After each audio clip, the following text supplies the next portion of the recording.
Yo guys, what's going on? Welcome back to another YouTube video.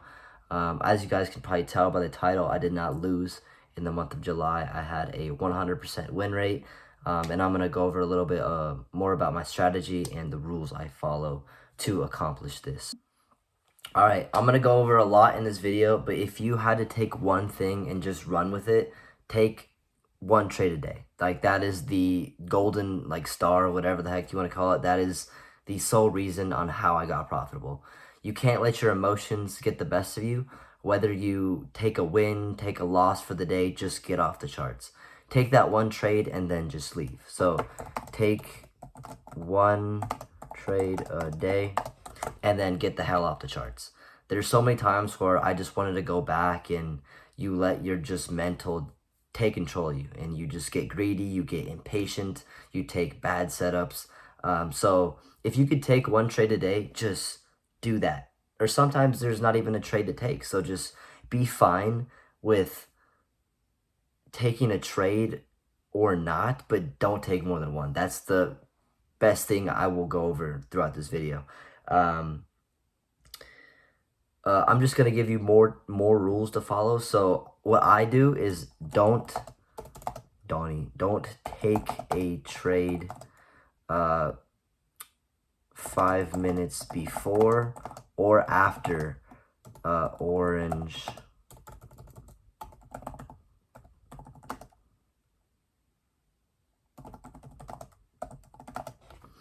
don't trade 5 minutes before or after red folder news. There's so much volatility coming in the market. It's hard to read what's going on, so just completely avoid this. Completely just step away. Even if there's a good setup forming and there's news coming up, I ignore that. So that's not, I don't take that type of trade.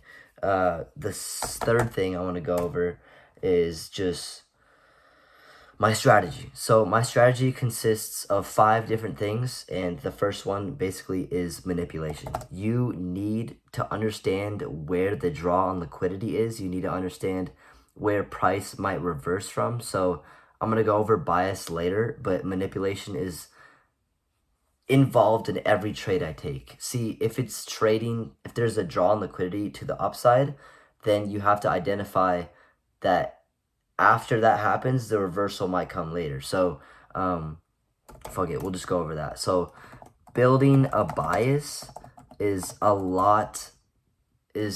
the biggest thing I can teach, and it's the hardest thing to understand. Building a bias is identifying points of interest. So, points of interest, and these points of interest are highs and lows in the market. So as you see my time frames right here, the weekly is involved, the daily, the 4 hour, the 1 hour, 30 minute, and 15 minute. I don't care about a 1 minute high. I don't care about a 5 minute high. Weekly, daily, 4 hour, 1 hour, 30 minute, and 15 minute. That is the framework for building highs and lows. So if I could summarize my strategy in like 2 sentences, it's identifying highs and lows in the market and looking for patterns after the highs or lows are broken. The manipulation happens, and patterns like inverse fair value gap, break of structure, SMT, that's basically my entry every single time. So I look for the manipulation when price has broken a higher low, and I look for patterns to the upside. And my favorite combination of just confluences is manipulation and the inverse fair value gap, because it disrespects order flow to, let's see, the downside. It breaks through and then comes back into that just area of price action, and then it's a good reason on how it's going to change structure. So yeah, points of interest are highs and lows in the market by daily, weekly, 4 hour, 1 hour, 30 minute, and 15 minutes. So I encourage you to just write stuff down. But yeah, this is the most important thing today to learn. Take one trade a day. Don't trade 5 minutes before or after red folder news, and building a bias is formulated on the points of interest, which are the highs and lows on the market on these different time frames. And I like to do a full walkthrough for my students with my one-on-one coaching, and they really enjoy that through the time frames. And speaking of time, you get the A plus setups, and TGR likes to talk about this a lot, but 9:50 Eastern Standard Time to 10:10 Eastern Standard Time. This is when the A plus setups finally form. Don't get me wrong, setups can form a little bit before this, a little bit after, but this is the framework you should use for looking for the right type of trade. So that's really good advice, because when I was starting, I didn't know when to trade. So obviously I knew and avoided London, but New York session, it's a little bit confusing. If you can follow this framework, 9:50 to 10:10, I know a lot of people like to trade like the first 5 minutes of New York session, but there's too much volatility coming in. It's let the market settle down so that you can trade a good setup later on, because there's so many entries, there's so many people trading right when the bell rings. So just calm down, be patient, sit on your hands for a little bit, and just wait for this time, 9:50 to 10:10.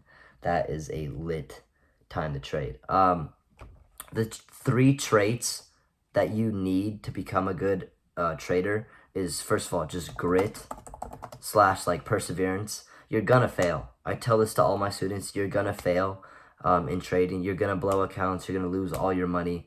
That's just the way it's gonna go. Like, no trader becomes successful in a week, a month. Like, I'm sorry, it's not gonna happen. The failures that you ultimately have to go through, it's how you react to those failures, which will define you. If you keep making the same mistake, if you keep trading 10 times a day, if you keep trading, if you look at the charts for more than 2 hours, what are you doing? I don't understand that. Your brain and mind is just overcomplicating the price action.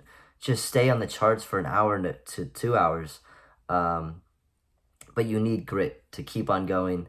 There's 2%, 3% chance you're going to be successful in this game. And the longer you keep trying, the more likely like you're going to be successful. So grit is a big thing. The second thing is just experience. You need experience in the charts. You need to be trading every single day. The biggest thing when you're coming up and you're learning all these like technical analysis, price action things is just experience. You need live experience on the charts every single day.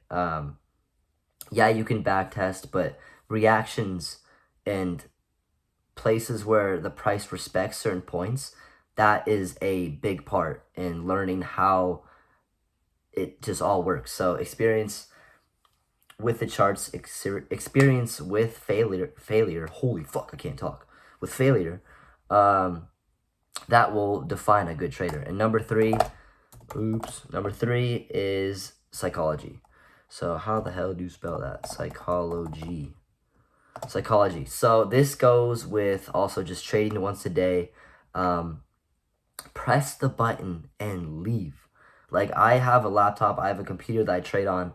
I get the hell away from it because I feel like I'm going to just make another mistake. And it's nice to just monitor it on your phone where I can't trade.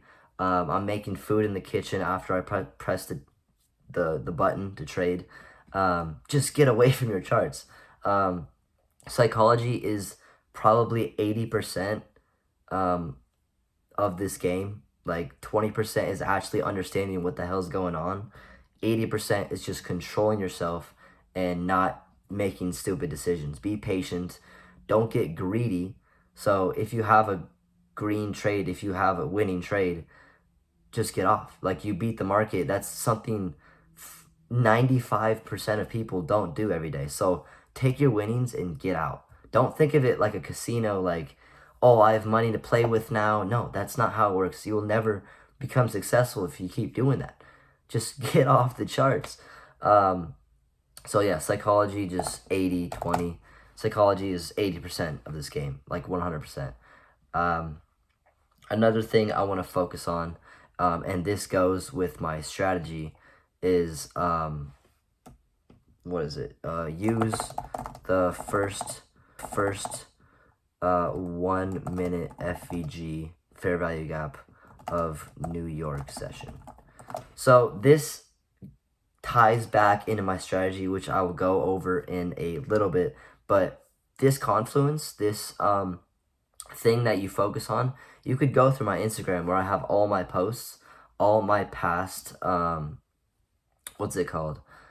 Trades. What the fuck? All my past trades have this in the chart. So 1 minute for value gap, it could be used as a take profit level, as a stop loss level, as a reason to trade. The first for value gap is very useful, and it's something that a lot of people don't talk about a lot. Use this, look for it, get ready to, I don't know, just use this in your trading. Yeah, I don't know, just get used to this in price action. Another thing I want to focus on is obviously my strategy. Manipulation is, like I was saying earlier, it drives every single trade I take by understanding the highs and lows, the draw on liquidity. You're trading distribution. Sometimes I trade to the manipulation because it's very obvious that price is going that way, but try to trade the distribution. Inverse fair value gap and fair value gap is my favorite confluences, especially the inverse fair value gap. Because once you get the manipulation, if you automatically get the inverse fair value gap, that is the two things that you really need to trade. Those different confluences are awesome. So most of the time, that's usually all you get. Of course, the more confluences you stack, bias, draw on liquidity, inverse fair value gap, if you pair all that together, that's usually all you get. And usually I can classify that as an A plus setup. But there's 3 or 5 different confluences I like to use. So break of structure, we'll put the whole thing here, break of structure. If we get this one, it's nice as well. Number 4 is SMT. Number 5 is opposing liquidity. Whoa. Liquidity. So, yeah, usually you don't get all these confluences in a trade. It's usually just manipulation from an imbalance, from liquidity, and it's just an inverse fair value gap. But if you get a break of structure, if you get an SMT, those 4 things all together, that makes an A plus setup. And then obviously, opposing liquidity is pretty simple. It's just targeting highs and lows opposite from your chart. So let's just say you have a high in price action, you have a low in price action, and then this sweeps out the high right here. So we get a sweep of liquidity right here. All we're doing is we're looking for a inverse fair value gap after this. So this would quantify as a pretty good setup, but all we need is this manipulation. This is what I'm talking about when I say liquidity. I will go over imbalance shortly, but I usually just trade the high that is broken, manipulated, and then inverse fair value gaps formed. And then we're targeting opposing liquidity would be this low right here. Sometimes there's a low sticking out, maybe like right here. That's pretty sharp, so I would target this area right here. But this would be a good trade that I would take. And another thing that comes with this is risk to reward. So RR, I want you guys to be looking for and trading 1.2s to 3s. That is where I've seen the most success in my trading. If you're looking for like this risk to reward ratio right here, 1.96, that is a good RR right there. If you're trading 1 to 8, damn near, like that, the odds of that happening, if you're looking for that every single time in price action, especially at the time we're talking about 950 to 1010, that most likely will never happen. So this RR is something for your guys' notes. Take this as much as possible. Execute on the 1 minute. When we're talking about entries, when we're talking about executing at this time, execute 100% time on the 1 minute. After you've done your setup, you've discovered all the highs and lows in the higher time frame, the weekly all the way down to the 15. Once New York session opens, that is when I'm literally just going back from the 1 minute, maybe to the 5 minute, but I'm just looking at the 1 minute. I'm going back and forth from ES to NQ. But yeah, just stick to the 1 minute on the time frames. Yeah, execute on the 1 minute 100% of the time. Find draw on liquidity on the 1 minute. Find take profits. Find stop losses on the 1 minute. I'm taking 5 minute to maybe 20-minute trades, so the 1 minute is really good to execute on. So that is basically everything I kind of wanted to go over today. This is the framework, and I will go over this another time in more detail. I'll go over specific parts in more detail down the line, but this is the blueprint on how I did not lose this month. This is how I made $10,000 this month. Yeah, you guys need to take this and you need to run with it. But like I said before, you guys are gonna fail. You're gonna go through adversity. You just need to keep pushing forward and just believe in yourself. Because I mean, I was delusional. Everyone told me that I would not be successful with this shit. It's a 1% chance, it's a 3% chance of being successful. But I just thought of every time I failed, if it was someone else, they would have quit. And I just kept pushing forward. I kept believing in myself. And I'm just getting started. This is the craziest month I've had from trading. But I mean, I want to make 100K months. Like, what's stopping me from making $1 million in a year? Like, this is just the beginning. This is the blueprint of what I follow. And yeah, feel free to like this video, subscribe if you liked it, and I guess leave a comment if you are confused about something. I have an Instagram. I will link my TikTok in the description as well. But yeah, I wish you guys luck, and yeah, peace out.